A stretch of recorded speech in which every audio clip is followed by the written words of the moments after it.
Hello दोस्तों, स्वागत है आपका एक बार फिर से मारुति मेंटरशिप में। जैसा कि आप जानते हैं कि जो विभिन्न गवर्नमेंट एग्जाम्स हैं, स्पेशली जो स्टेट बेस्ड एग्जाम्स हैं, जैसे कि उत्तराखंड पीसीएस है, उत्तराखंड लोअर पीसीएस है, समीक्षा अधिकारी, सहायक समीक्षा अधिकारी, या फिर और जो यूपी पीसीएस है, ये जो भी एग्जाम्स हैं इनमें कार्यालयी पत्रों के जो प्रारूप है वो एक हिंदी पेपर जो होता है उसका एक इम्पॉर्टेंट टॉपिक है, सिलेबस में एक इम्पॉर्टेंट टॉपिक है। और यदि हम उत्तराखंड पीसीएस की बात करें तो यहाँ पर ये क्वेश्चन आप काफी हर बार आता ही आता है, और लोअर पीसीएस उसमें भी आता है। तो हम उसी की उसमें कड़ी में आज हम कार्यालयी पत्रों के जो प्रारूप में मैंने आपको पहले शासकीय पत्र के बारे में इसमें बताया था। आज मैं आपको अर्ध शासकीय पत्र क्या होता है, उसको कैसे लिखते हैं, इस वीडियो में उसके बारे में हम डिस्कस करेंगे। तो पहले हम ब्रीफली देखते हैं कि सिलेबस में क्या है। ये मैं पहले भी आपको बता चुका हूँ, फिर एक बार देखते हैं। देखिए 20 नंबर का उत्तराखंड पीसीएस में जो क्वेश्चन है, कार्यालयी पत्रों का प्रारूप है, 20 नंबर का क्वेश्चन आता है और ये हर बार आता ही आता है, और इसमें एक कोई सा भी प्रारूप पूछता है। देखिए इसमें कौन कौन से शासकीय पत्र हैं, अर्धशासकीय पत्र हैं, अधिसूचना है, परिपत्र है, कार्यालयादेश है, कार्यालय ज्ञापन, अनुस्मारक है और विज्ञप्ति है। तो पिछले वीडियो में हमने शासकीय पत्र के बारे में पढ़ा था। इस वीडियो में हम अर्धशासकीय पत्र क्या होता है, उसे कैसे लिखते हैं, इसके बारे में पढ़ेंगे। ये एक बार फिर से देख लेते हैं। देखिए प्रीवियस ईयर में क्या क्या क्वेश्चंस आए थे, किस तरीके से एग्जाम में पूछता है। पहला देखिए, अधिसूचना किसे कहते हैं। अधिसूचना का एक प्रारूप बनाएं जिसमें अवकाश के बाद किसी अधिकारी के पदभार ग्रहण करने का उल्लेख हो। तो ये इसने अधिसूचना के बारे में पूछा था, और ये क्या क्या पूछ रहा है कि उसे क्या कहते हैं, उसका एक प्रारूप हमें बताना है। और अवकाश के बाद कोई अधिकारी वापस आया है तो उसकी एक अधिसूचना लिख के दिखानी है। दूसरा देखिए क्या है, कार्यालय आदेश से क्या अभिप्राय है। इसके आवश्यक गुणों को दर्शाते हुए किसी एक विभाग से संबंधित कार्यालय आदेश का उदाहरण प्रस्तुत कीजिए। तो इसमें भी हमें पहले बताना है कि वो क्या है, उसके क्या गुण होते हैं, और एक हमें आदेश लिख के दिखाना है। तो हमने इसमें क्या देखा, जब हम इसका विश्लेषण करें तो हमने पाया कि इसमें किसी भी एक जो हमारा प्रारूप है उसके बारे में पूछता है, और क्या क्या पूछता है कि क्या होता है। मतलब जैसे हमने देखा कि कार्यालय आदेश क्या होता है, अधिसूचना क्या हो सकता है। तो इस हमारे वीडियो के इसमें क्या पूछेगा कि अर्धशासकीय पत्र क्या होता है। दूसरा उसकी विशेषताएं, अर्थात उसके गुण क्या क्या होते हैं। तो पूछेगा कि अर्धशासकीय पत्र के क्या गुण है, या ये पूछ सकता है कि एक अच्छे अर्धशासकीय पत्र में क्या होना चाहिए, कैसा होना चाहिए। तीसरा पूछता है कि उसका प्रयोग क्या है, मतलब उसका क्यों यूज करते हैं, कहाँ यूज करते हैं, कैसे यूज करते हैं, या फिर किस केस में हम अर्धशासकीय पत्र का प्रयोग करेंगे। तीसरा इसमें पूछता है कि प्रारूप बनाकर दिखाएं, मतलब प्रारूप या फिर मसौदा भी जिसको बोलते हैं, फॉर्मेट। तो एक स्टैंडर्ड फॉर्मेट जिसमें हमें लिखना नहीं होता, बस एक हमें फॉर्मेट बना के दिखाना होता है, ये प्रारूप बनाने के लिए पूछ सकता है। और लास्ट हमारा पूछता है कि एक हमें एग्जाम्पल के तौर पे एक लिख के दिखाना होता है। तो हमने जो दो पिछले सालों में जो हमारे आए हैं क्वेश्चन, उसमें हमने देखा कि या तो ये पूछता है कि हमें केस स्टडी देता है कि इस कंडीशन के लिए लिख के दिखाओ, या हमें एक जनरल क्वेश्चन एग्जाम में देता है कि आप अपनी मर्जी से किसी एक केस पे लिख के दिखाना होता है। तो ये हमारे 5 चीजें जनरली पूछता है एग्जाम में। तो आइए अब हम देखते हैं, हमें एक अर्थशास्त्र पत्र के बारे में डिटेल से स्टडी करेंगे। तो दोस्तों, मैंने ये जो आपको अर्थशास्त्र पत्र जो मैं आपको बताने जा रहा हूँ, ये मैंने जो केंद्रीय जो हमारा गृह मंत्रालय है उसमें जो राजभाषा विभाग है, उसने जो अलग अलग डिपार्टमेंट्स के लिए गाइडलाइंस जारी करी है, उसने जो फॉर्मेट जारी किया है, मैं उसको बेस बना के आपको बताने जा रहा हूँ। देखिए अर्थशास्त्री पत्र है, उसका प्रयोजन क्या होता है, अर्थात जो हम वहां पूछ रहे थे उसका प्रयोग कहाँ होता है। देखिए किसी भी मामले पर विशेष ध्यान, व्यक्तिगत ध्यान देकर कार्य के शीघ्र निपटान के लिए हम किसको यूज करते हैं, अर्ध सरकारी पत्र को यूज करते हैं। किसके लिए करते हैं, राजपत्रित अधिकारियों के बीच एवं गैर सरकारी संस्थाओं के अधिकारियों के लिए। तो देखिए मैं आपको एक बेसिक चीज बताना चाह रहा हूँ कि हमने जब शासकीय पत्र पढ़ा था, अब हम अर्धशासकीय पत्र पढ़ रहे हैं। तो बेसिकली ये क्या होता है कि दो गवर्नमेंट ऑफिसर्स जो कि इक्वल रैंक के हों, या कई बार वो सीनियर या जूनियर भी हो सकते हैं, उनके बीच में एक पूरी तरीके से ऑफिशियल कम्युनिकेशन नहीं होता। मतलब पूरी तरीके से कार्यालयी कम्युनिकेशन ना होते हुए, सरकारी एक फॉर्मल कम्युनिकेशन ना होते हुए कई बार वो दोनों आपस में कुछ विषय पे आपस में एक दूसरे को कुछ लिखना चाहते हैं, लेकिन उसका कोई सरकारी प्रयोजन नहीं है, वो कोई सरकार की पॉलिसी नहीं है, उनका व्यक्तिगत तौर पे वो लिखना चाह रहे हैं, लेकिन आपस में एक दूसरे को लिखना चाह रहे हैं। देखिए हमने जो शासकीय पत्र लिखा था, पढ़ा था, उसमें हमने देखा था कि वो क्या होता है, पूरी तरीके से गवर्नमेंट की ही ओपिनियन होता है, गवर्नमेंट का पॉलिसी होती है। वो किसी जो अधिकारी इसको लिख रहा है उसकी अपनी उसमें ओपिनियन नहीं होता। लेकिन ये क्या है, जो गैर सरकारी जो अर्ध सरकारी पत्र है, इसमें क्या है कि होता गवर्नमेंट पॉलिसी पे है, लेकिन उसका अपना ओपिनियन या अपनी व्यक्तिगत राय उसमें होती है। दूसरा, यदि किसी पर्टिकुलर मामले पर किसी एक अधिकारी का ध्यान आकर्षित करना हो, उसका इंडिविजुअल का ध्यान आकर्षित करना हो, तो उस केस में हम डीओ लेटर लिखते हैं। ध्यान देने वाली बात है कि डीओ लेटर मतलब जो अर्धशासकीय पत्र होता है, वो हमेशा अधिकारियों या दो कर्मचारियों, खासतौर से राजपत्रित अधिकारियों के बीच लिखा जाता है। किन मामलों में लिखा जाता है, देखिए आगे क्या है। सामान्यतः समान स्तर के राजपत्रित अधिकारियों के आपसी पत्र व्यवहार में विचारों या सूचनाओं के आदान प्रदान के लिए इसका प्रेषण के लिए इसका यूज किया जाता है। क्या लिखा है, देखिए सामान्यतः मतलब मैंने आपको बताया था, अभी आपको आगे भी एग्जाम्पल दूंगा। ये दो डिफरेंट लेवल मतलब जूनियर सीनियर के बीच भी हो सकता है, लेकिन सामान्यतः जो आपको एग्जाम में यही लिख के आना है जो इसमें लिखा है। सामान्यतः समान स्तर के राजपत्रित अधिकारियों के आपसी पत्र व्यवहार में विचारों या सूचनाओं के आदान प्रदान या प्रेषण के लिए इसका प्रयोग किया जाता है। दूसरा देखिए, जब किसी अधिकारी का ध्यान व्यक्तिगत रूप से किसी मामले की ओर दिलाना अपेक्षित हो, तब भी क्या किया जाता है, इसका प्रयोग किया जाता है। मतलब व्यक्तिगत मतलब पर्सनल अटेंशन किसी इशू पर दिखाना है। किसी विषय पर अधिकारी की निजी सम्मति अभिमत के लिए, मतलब एक इशू है उसमें किसी की हम राय जानना चाह रहे हैं, अधिकारी की पर्सनल राय जानना चाह रहे हैं, उसके लिए इसका किया जाता है। पत्र प्राप्त करने वाले अधिकारी के कार्यालय से कार्रवाई में अनावश्यक विलंब होने पर, सपोज कोई एक पर्टिकुलर काम होना था और सबने किया, एक अधिकारी ने उसमें कोई अनावश्यक विलंब कर दिया, तो उस केस में भी हम क्या करते हैं कि इसका यूज करते हैं। स्मरण पत्र भेजने पर भी उत्तर न प्राप्त होने पर, मतलब अभी हम आगे अनुस्मारक पढ़ेंगे, उसकी बात कर रहे हैं। हमने उसको बार बार भेजा है, उसके बाद भी वहां से कोई हमें लेटर वापस नहीं आ रहा है कम्युनिकेशन, तब भी हम क्या करते हैं कि इसका प्रयोग करते हैं। अब देखिए, हम देखते हैं कि अर्ध सरकारी जो पत्र होता है उसकी भाषा कैसे होनी चाहिए। अर्ध सरकारी पत्र की भाषा सरल और स्पष्ट होती है। ये तो खैर सभी लेटर्स में हम ये लिखेंगे कि उनकी भाषा क्या होती है, सरल और स्पष्ट होती है। उसमें उत्तम पुरुष एक वचन का प्रयोग किया जाता है। यहाँ पे डिफरेंस आ गया, देखिए जो जो शासकीय पत्र होते हैं उसमें कभी भी उत्तम पुरुष या एक वचन का प्रयोग नहीं होता, एक्सेप्ट कि मुझे यह कहने का निर्देश हुआ है सेंटेंस में। लेकिन इस वाले में हमेशा उत्तम पुरुष और एक वचन का प्रयोग किया जाएगा। भाषा वैयक्तिक एवं मित्रवत होती है। ये क्या है, पर्सनल टच दिया जाता है भाषा को, मतलब इंडिविजुअल के हम अपने पर्सनल टच देते हैं उसको, एक आत्मीयता देते हैं। तो इसलिए क्या होती है, भाषा हमेशा क्या होती है, वैयक्तिक होती है, मतलब पर्सनलाइज होती है, और मित्रवत मतलब फ्रेंडली होती है। आपका सहयोग चाहता हूं, आभारी हूंगा, कृतार्थ करें आदि क्रिया रूपों का प्रयोग होता है। अंत में कहां पर, ये जो लास्ट में क्या होता है, इस तरह के सेंटेंस यूज किए जाते हैं। आपका सहयोग चाहता हूं, आभारी रहूंगा, कृतार्थ करें आदि क्रिया रूपों का प्रयोग किया जाता है। आज्ञा या अनुरोध रहित वाक्यों में किया जा रहा है या किया जा चुका है आदि का प्रयोग किया जा सकता है। जब हम कई बार क्या कहते हैं, सीनियर और जूनियर के बीच में होगा तो किया जा रहा है या किया जा चुका है आदि इस टाइप की भी भाषा का हम क्या कर सकते हैं, प्रयोग कर सकते हैं। अब देखिए हम क्या कर रहे हैं, एक प्रारूप देख रहे हैं।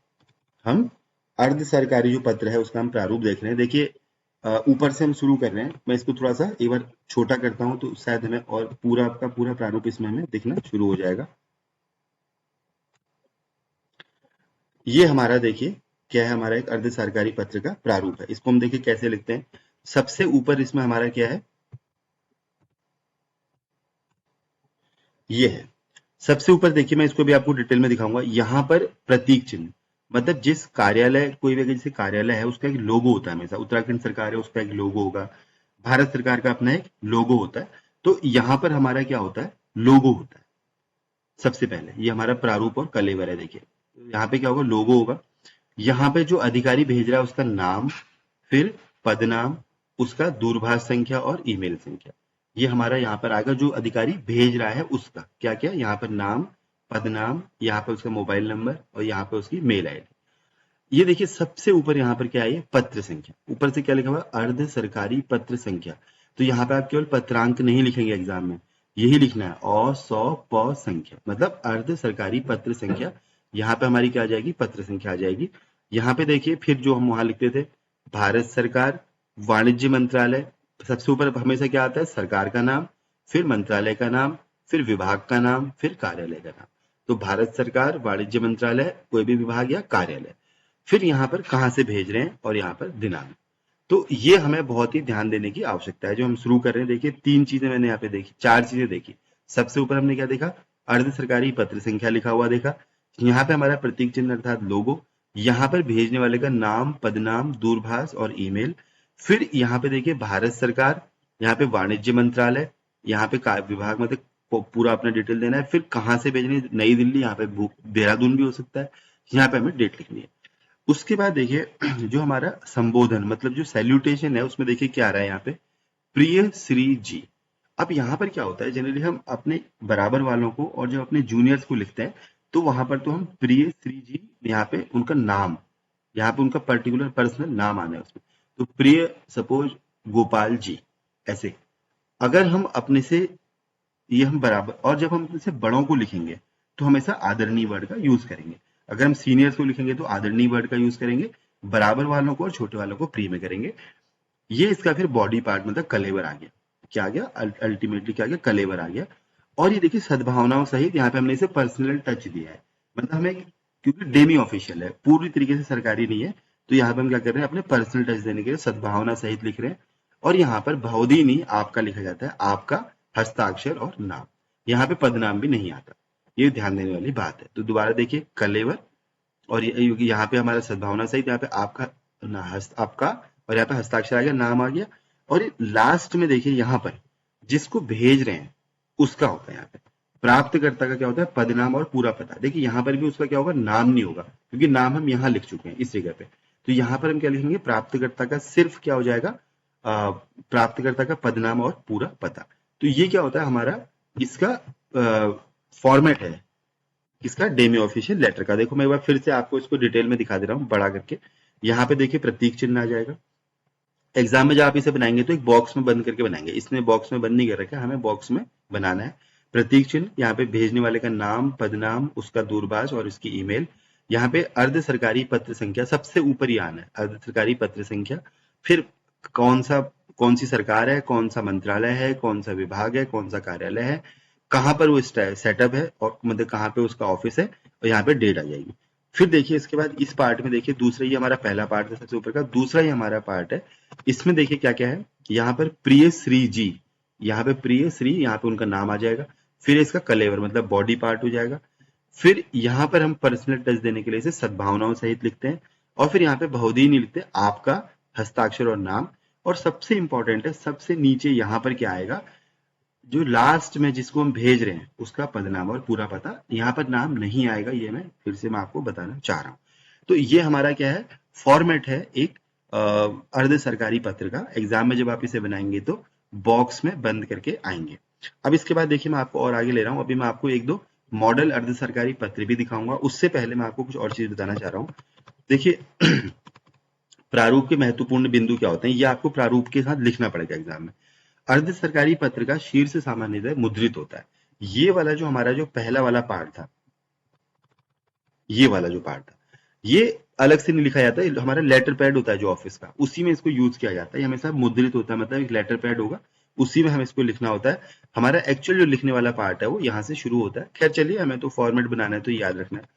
मुद्रित अर्ध सरकारी पत्र शीर्ष में अर्ध सरकारी पत्र संख्या सबसे ऊपर दाईं तरफ लिखी जाती है। जो सबसे ऊपर दाईं तरफ क्या होती है, लिखी जाती है, ये सबसे ऊपर। मुद्रित अर्ध सरकारी पत्र शीर्ष में प्रतीक चिन्ह के दाईं तरफ भेजने वाले अधिकारी का नाम, पदनाम और दूरभाष तथा ईमेल से पता लिखा जाता है। ये हमने क्या किया, पढ़ ही लिया है, अब आपको दिखा दिया। अब हम क्या करते हैं, चलिए आइए फिर देखिए और क्या है। अर्ध सरकारी पत्र अधिकांशतः आशुलिपि का टंकक से टंकित करवाकर भेजा जाता है। इसमें विषय व संदर्भ नहीं लिखा जाता, जो जैसे कि सरकारी पत्र में लिखा जाता है, इसमें नहीं लिखा जाता। संबोधन हस्ताक्षर करता अधिकारी स्वयं लिखता है। हाँ, ये एक बहुत इंपॉर्टेंट बात है, मैं आपको बताना चाह रहा हूँ। ये वाला जो पार्ट है, प्रिय श्री जी, ये पेन से लिखा जाता है हमेशा। जैसे ये वाला जो पार्ट है, ये तो हमेशा टाइप्ड होता है। ये जो होता है ये हमेशा पेन से लिखा जाता है। और ये वाला डेफिनेटली हस्ताक्षर भी क्या होगा, पेन से लिखा जाएगा। लेकिन सबसे इंपॉर्टेंट बात है कि मैं भी आपको दिखाऊंगा एक ऐसा लेटर, इसको क्या कहता है, हाथ से लिखा जाता है। हमेशा पेन से जो लिखने वाला होता है वही लिखता है, ताकि उसको पर्सनल टच दिया जा सके। संबोधन प्रिय, प्रिय जी, माननीय, सुश्री, आदरणीय श्री, आदरणीय सुश्री लिखा जाता है। आदरार्थ नाम के बाद वरिष्ठता क्रम में जी भी जोड़ा जाता है। अपने से बड़े के लिए हमेशा जी लिखा जाएगा। हस्ताक्षर करता अधिकारी शुभकामनाओं सहित, सद्भावना सहित आदि अनेक शुभ सूचक वाक्यों का फिर जोड़ता है लास्ट में। अधोलेख के रूप में आपका, भवनिष्ठा, शुभेच्छु, शुभाकांक्षी आदि लिखते हैं। ये वर्ड आप याद कर लीजिए, रट लीजिए, एग्जाम में यही लिख के आने। जहां पे हम भवदी लिखते थे वहां पे या तो आपका लिखिए, या भवनिष्ठ लिखना है, या भवनिष्ठा, शुभेच्छु, शुभाकांक्षी आदि लिखते हैं। और ऊपर जहां पे मैंने देखा था वहां पे हम क्या लिख सकते हैं, प्रिय, प्रिय जी, माननीय श्री, माननीय सुश्री, इसे लिख सकते हैं। और लास्ट में हमेशा क्या लिख सकते हैं, शुभकामनाओं सहित, सद्भावना सहित, इस तरीके के वर्ड यूज करते हैं। अर्ध सरकारी पत्र प्राप्त करने वाले अधिकारी का नाम, पदनाम, कार्यालय का नाम, पता आदि बाईं ओर की तरफ लिखा जाता है। ये हमने इसको देख लिया है। सेवा में लिखना पूर्ण तरह वर्जित है। ये तो क्योंकि पूरी तरह से जो शासकीय पत्र होता है उसमें ही लिखते हैं, इसलिए इसमें सेवा में, महोदय, इस टाइप के वर्ड लिखा जाना पूरी तरीके से वर्जित है। अब देखिए हम आते हैं आगे। ये हमारा क्या है, एक नमूना है जो कि आपको अर्ध सरकारी पत्र किसी के द्वारा लिखा गया है। ये देखिए यहाँ पर क्या है, प्रतीक चिन्ह है जो हम मतलब लोगो। फिर यहाँ पे देखिए के भास्करन, अपना नाम आ गया, संयुक्त सचिव, दूरभाष, ईमेल यहाँ पे आ गया। फिर देखिए यहाँ सबसे ऊपर क्या है, अर्ध सरकारी पत्र संख्या, यहाँ पे पत्र संख्या, भारत सरकार, डाक निदेशालय, नागपुर, दिनांक, ये प्लेस हो गया, डेट हो गया। देखो क्या लिखा है, प्रिय श्री रमण मूर्ति जी, ठीक है, दिल्ली तथा भारत के अन्य महानगरों में केंद्रीय सरकार स्वास्थ्य योजना सफलतापूर्वक चल रही है। इससे केंद्र सरकार के कर्मचारियों को संतोषप्रद चिकित्सा सुविधा मिल रही है। भारत के अन्य जिला मुख्यालयों में भी जहां केंद्रीय सरकार के कर्मचारियों की पर्याप्त संख्या है, इसकी व्यवस्था की जा सकती है। इसके अभाव में कर्मचारियों को जिला मुख्यालयों में स्थानीय चिकित्सकों से अथवा सरकारी अस्पतालों में सामान्य रोगियों की तरह चिकित्सा करवाने के लिए बाध्य होना पड़ता है। इसमें बहुत असुविधा होती है।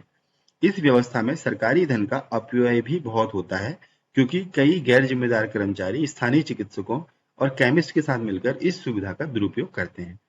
इस संबंध में जनवरी में जब मैं आया था तब मैंने आपसे चर्चा की थी। देखिए यहाँ पे मैं, आपसे, इस टाइप के वर्ड यूज किए जा रहे हैं क्योंकि क्या है, अर्ध सरकारी पत्र है। आपसे अनुरोध है कि ऐसे जिला मुख्यालयों में जहां केंद्रीय सरकार के बहुत अधिक कर्मचारी हों, केंद्रीय सरकार स्वास्थ्य योजना लागू करने पर विचार करें और अपने विचारों से अवगत कराएं। फिर सादर, सादर यहाँ पर है, इसको बीचों बीच में भी लिखा जा सकता है, आपका और हस्ताक्षर लिखा। और देखिए यहाँ पर आपका हस्ताक्षर के भास्करन, और देखिए यहाँ पर हमने श्री एस रमण मूर्ति, संयुक्त सचिव, जिनको भेजा है उनका डिटेल लिख दिया। ये देखिए क्या हमारा एक क्या था, अर्ध सरकारी पत्र था। अब मैं आपको एक इसका और मॉडल दिखाऊंगा जो कि हमारे स्टेट गवर्नमेंट में यूज किया जाता है, उत्तराखंड गवर्नमेंट में जो यूज किया जाता है वो आपको दिखाऊंगा इसके बाद।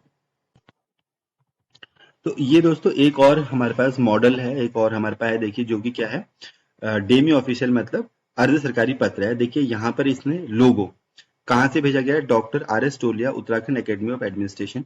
ये ऊपर वाला पार्ट पहले बताया गया मुद्रित होता है, ऑलरेडी क्या होता है, प्रिंटेड होता है, तो इसको चेंज नहीं किया जा सकता। यहाँ पर इसका लोगो होगा। यहाँ पर देखिए ये हमारा एकेडमी का नाम है, जो ये बेसिकली डीओ लेटर जो जब हम डायरेक्टर, जब हम क्या थे, मैं आपको पहले इसका एक बैकग्राउंड बताता हूँ कि जब हमारी ट्रेनिंग होती है, जब भी आप लोग सेलेक्ट हो जाएंगे तो आपकी ट्रेनिंग होगी, ट्रेनिंग में आपको फील्ड ट्रेनिंग में भेजा जाता है। तो फील्ड ट्रेनिंग में आपको और आपके डायरेक्टर के बीच क्या होता है, आपको हर महीने अपनी रिपोर्ट भेजनी होती है और हर महीने डायरेक्टर साहब क्या अपेक्षा रखते हैं वो आपको भेजते हैं। तो क्या होता है कि हर महीने डायरेक्टर, आप क्या करोगे, डायरेक्टर सर को एक लेटर लिखोगे जिसे हम अर्ध सरकारी पत्र के रूप में लिखते हैं। डायरेक्टर के को लिखते हैं कि हमने इस महीने क्या क्या अपनी ट्रेनिंग में पूरा किया, और डायरेक्टर सर क्या करते हैं, उस लेटर को पढ़ के आपको वापस एक अर्ध सरकारी पत्र लिखते हैं कि आप वो आपकी जो आपने लेटर भेजा उसके बारे में क्या कहना चाहते हैं और आपसे और क्या अपेक्षाएं रखते हैं वो इसमें देते हैं। तो ये भी हम अर्ध सरकारी पत्र में करते हैं। मैंने आपको बताया था कि अर्ध सरकारी पत्र में दो बराबर के गवर्नमेंट एम्प्लॉय के साथ साथ एक सीनियर और जूनियर, तो इसमें केस में हम क्या देख रहे हैं कि जो एकेडमी के डायरेक्टर हैं वो एक अपने ट्रेनी को, जो कि उस वक्त मैं था, क्या लिख रहे हैं, हमें एक अर्ध सरकारी पत्र लिख रहे हैं। इसी तरीके से क्या होता है जो डिस्ट्रिक्ट मजिस्ट्रेट्स होते हैं, जो डीएम होते हैं, वो हर महीने चीफ सेक्रेटरी को एक डीओ लेटर भेजते हैं और डिस्ट्रिक्ट के बारे में डिटेल जानकारी क्या क्या हुआ, उन्होंने क्या किया वो लिखते हैं। और चीफ सेक्रेटरी हर डीएम को एक लेटर वापस लिखते हैं कि उनसे वो क्या अपेक्षाएं रखते हैं और क्या क्या और किया जाना बाकी है। इस तरीके से मतलब ये क्या होता है कि आपसी पर्सनल कम्युनिकेशन होता है दो अधिकारियों के बीच में। तो ये वाला जो कम्युनिकेशन है ये हमारे ट्रेनिंग के दौरान जो हमारे डायरेक्टर हैं वो एक किसको लिख रहे हैं, अपने जो ट्रेनी है जो कि फील्ड में ट्रेनिंग करने गया है उन्होंने उसको भेज रखा है उसको लिख रहे हैं। तो ये देखिए डॉक्टर, ये हमारा क्या होगा, जो एकेडमी का नाम आ गया यहाँ पर, ये लोगो है और ये राजीव रौतेला आईएएस जो डायरेक्टर है उनका नाम और पद नाम है। यहाँ पर फोन नंबर, फैक्स, एसटीडी ये हो गया। और ये क्या हमारा लेटर का नंबर है, डेमी ऑफिशियल लेटर नंबर और डेटेड जुलाई। ठीक है, देखिए इसमें थोड़ा सा फॉर्मेट अलग है क्योंकि ये सब पहले से प्रिंटेड होता है। मैं जैसे हमने बताया ना प्रिंटेड होता है तो अलग अलग हो सकता है। एग्जाम में आपको वही यूज करना है जो मैंने आपको पहले बताया था। अब देखिए सैल्यूटेशन काम में क्या आता है, प्रिय हिमांशु, और मैंने आपको बताया था कि अपने हाथ से लिखा जाता है। ये सब टाइप्ड है देखिए, लेकिन ये सब क्या है, हाथ से लिखा गया है इसको। और खुद जिन्होंने ये जो सर है मतलब खुद लिखेंगे। देखिए जनपद प्रशिक्षण संबंधी पत्रों की श्रृंखला में आपका दिनांक 14 जून 2020 को प्रेषित तृतीय मासिक पत्र मिला, जिसके माध्यम से पिछले एक माह के दौरान प्राप्त प्रशिक्षण संबंधी आख्या प्रेषित की गई है। प्रशंसनीय है कि कोविड-19 संबंधी कार्यों के साथ इस अवधि में आपके द्वारा जिला कार्यालय के विभिन्न पटलों के संदर्भ में विस्तृत प्रशिक्षण प्राप्त किया गया। ये मैंने उनको बताया था कि हमने ऐसा किया है। साथ ही अतिरिक्त समय देकर संबंधित पुस्तकों और विधियों का भी अध्ययन किया गया है। उप जिलाधिकारी कार्यालय के राजस्व सहायक, न्याय सहायक, मुख्य राजस्व सहायक आदि जिन पटलों का आपने अध्ययन किया है उनमें विशेष रूप से उप जिलाधिकारी कार्यालय से प्रेषित पत्र ही अग्रिम कार्रवाई हेतु प्राप्त होते हैं। अतः उक्त पत्रावलियों के संबंध में अच्छी समझ उप जिलाधिकारी के रूप में भविष्य के कार्य हेतु सहायक सिद्ध होगी। जैसा कि आपने अपने पत्र में उल्लेखित किया है कि पत्रावलियों के टीप एवं आदेशों के संदर्भ में मजिस्ट्रेटी जांच, खनन संबंधी जांचों की पत्रावलियों का सम्यक अध्ययन आपके द्वारा किया गया है। आपने देखा होगा कि पत्रावलियों में समस्त टीप एवं आदेश हिंदी में है। अतः सरकार में सरकारी कामकाज की भाषा हिंदी होने के कारण आपको समस्त पत्राचार हिंदी में ही करने होंगे। अतः समुचित अभ्यास हेतु समीचीन होगा कि भविष्य के मासिक पत्र हिंदी भाषा में प्रेषित करें। तो एज ए ट्रेनी मैंने इंग्लिश में भेजा होगा तो उन्होंने कहा कि भविष्य में से हिंदी में भेजना है। जनपद प्रशिक्षण अवधि में प्राप्त ज्ञान के संदर्भ में एक प्रस्तुतिकरण व्यावसायिक परीक्षण के दौरान किया जाना है। इसके बाद क्या होता है, जो फील्ड स्टडी होती है उसके बाद हम जो जनपद प्रशिक्षण होता है डिस्ट्रिक्ट ट्रेनिंग, उसके बाद एक क्या होता है प्रोफेशनल ट्रेनिंग फिर होती है। तो उसमें बता रहे हैं कि क्या होना है, उसमें प्रेजेंटेशन होता है। अतः उक्त के संबंध में आवश्यक तैयारी कर लें। देखिए फिर क्या लिखा है, सस्नेह, ये भी पेन से लिखा है, भवनिष्ठ, साइन और यहाँ पे नाम, और यहाँ पे देखिए जिनको भेजा है उनका नाम और उनका पता। ये क्या है हमारा एक, और मैंने आपको बताया जो स्टेट गवर्नमेंट में जो होता है वो हमने आपको बताया। अब देखिए इसके बाद हमें एक बस और इसका पार्ट बचा है जो मैं आपको अगले उसमें कवर कर रहा हूँ। तो एक प्रोबेबल टॉपिक, एक प्रोबेबल क्वेश्चन ये भी हो सकता है कि शासकीय पत्र और अर्धशासकीय पत्र में क्या अंतर होता है, तो हम इसको भी एक बार कवर कर लेते हैं। देखिए शासकीय पत्रों का आदान प्रदान कार्यालयीन स्तर पर होता है, जबकि अर्धशासकीय पत्रों का प्रदान जो होता है वो आदान प्रदान जो अधिकारियों के मध्य होता है। तो जो शासकीय पत्र है वो बेसिकली दो कार्यालयों के बीच किया गया कम्युनिकेशन है, लेकिन जो अर्धशासकीय पत्र हैं वो दो इंडिविजुअल्स, दो अधिकारियों के बीच किया गया कम्युनिकेशन होता है। शासकीय पत्रों का विषय एवं संबोधन सरकारी होता है, जबकि अर्धशासकीय पत्रों का विषय सरकारी होता है, लेकिन जो संबोधन है वो क्या होता है, असरकारी या निजी होता है। तो सिंपल सी बात है, जो हम शासकीय पत्र लिख रहे हैं वो हमने देखा था पूरी तरीके से क्या होता है, उनमें जो विषय, उनका जो मैटर होगा और जो संबोधन होगा दोनों क्या होंगे, सरकारी होंगे। जबकि जो अर्धशासकीय पत्र होंगे उनके विषय तो गवर्नमेंट होते हैं, सरकारी होते हैं, लेकिन जो संबोधन होता है वो क्या होता है, असरकारी या निजी होता है।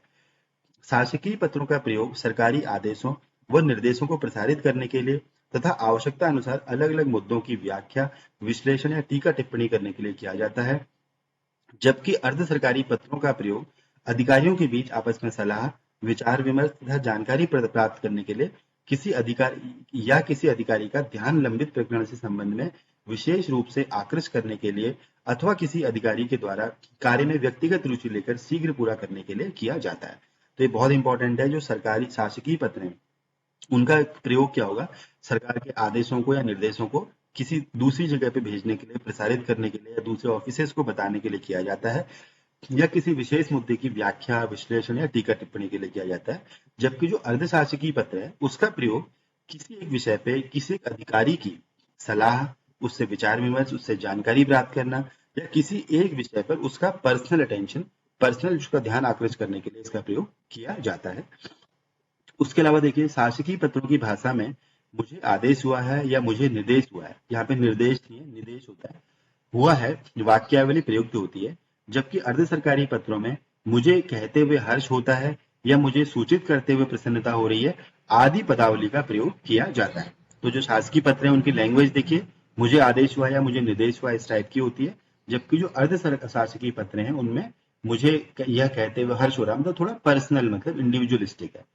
शासकीय पत्र में कार्यालय द्वारा लिखित बातों का महत्व सर्वोपरि होता है, जबकि अर्ध सरकारी पत्र में कार्यालय द्वारा लिखित बातों का महत्व सर्वोपरि नहीं होता, क्योंकि शासकीय पत्र लिखा ही कार्यालय के द्वारा जाता है, इसलिए उसमें कार्यालय द्वारा लिखित बातों का महत्व होता है। जो अर्ध सरकारी पत्र होता है वो इंडिविजुअल के द्वारा लिखा जाता है, इसलिए कार्यालय द्वारा क्या लिखा गया उसका महत्व सर्वोपरि नहीं होता। शासकीय सरकारी पत्र का प्रारूप वस्तुनिष्ठ तथा संयोजनात्मक होता है, जबकि अर्ध सरकारी पत्र का प्रारूप वस्तुनिष्ठ या संयोजनात्मक नहीं होता, क्योंकि बहुत ही ऑब्जेक्टिव होता है। जो शासकीय पत्र क्या है वो पूरी ऑब्जेक्टिव है जब और बहुत ही ब्रीफ होता है, जबकि जो अर्ध शासकीय पत्र होता है वो क्या होता है, इंडिविजुअलिस्टिक होने की वजह से वो बहुत ज्यादा ऑब्जेक्टिवली नहीं होता, उसमें क्या होता है आपसी बातचीत टाइप की वो होती है। शासकीय पत्रों की भाषा शैली विशिष्ट होती है, जबकि अर्ध सरकारी पत्रों की भाषा शैली विशिष्ट नहीं होती।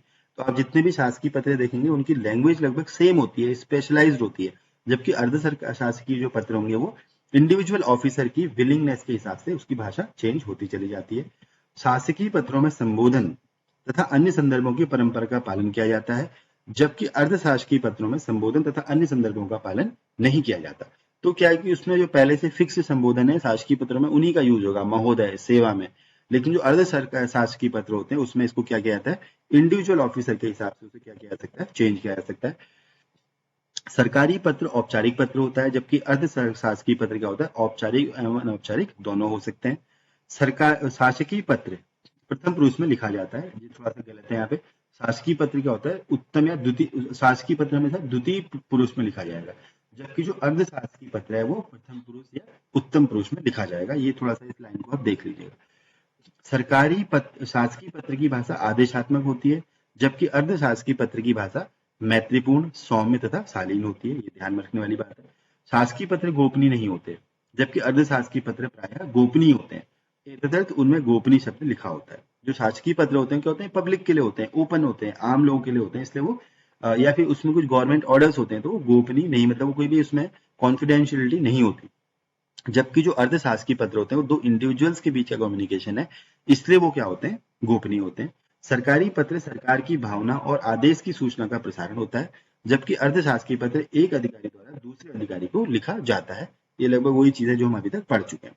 तो ये इस चीज को भी आप अच्छे से पढ़ लीजिएगा कि अर्ध शासकीय और शासकीय पत्र में क्या डिफरेंस है, दोनों के बीच में ये पूछ सकता है। इसमें एक मैं आपको जो पॉइंट बताना चाह रहा हूँ, 10वां जो था, शासकीय पत्र हमेशा द्वितीय पुरुष में लिखा जाता है और अर्ध शासकीय पत्र हमेशा प्रथम पुरुष और उत्तम पुरुष में लिखा जाता है। थोड़ा सा इसको आप देख लीजिएगा। तो दोस्तों इस वीडियो में हमने उत्तराखंड पीसीएस, लोअर पीसीएस, समीक्षा अधिकारी या फिर जो और स्टेट के जो पीसीएस एग्जाम होते हैं उनमें जो कार्यालयी पत्र के बारे में पूछा गया है उसमें अर्ध सरकारी पत्र के बारे में हमने पढ़ा।